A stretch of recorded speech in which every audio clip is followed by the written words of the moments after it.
The Darling children often dreamed of the magical land called the Neverland. They saw the strange land with its lagoons, caves, and forests. The Neverland was different for each of the children. John lived in a boat turned upside down on the sand.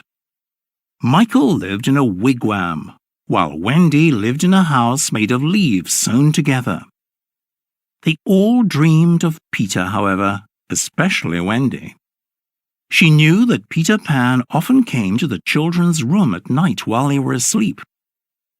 When she told her mother about this, Mrs. Darling did not believe her. "No one can get into the house, dear," said Mrs. Darling. "I think Peter comes in through the window," said Wendy.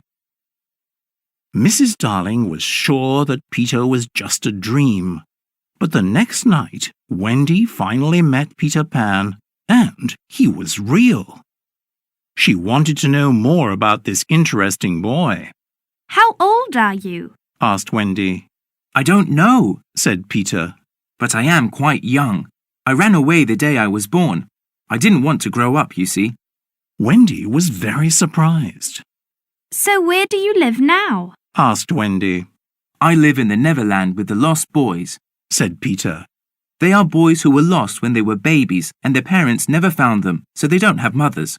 "Oh, the poor boys!" cried Wendy. "Will you fly to Neverland with me and be a mother to the Lost Boys?" asked Peter. "I can't," said Wendy.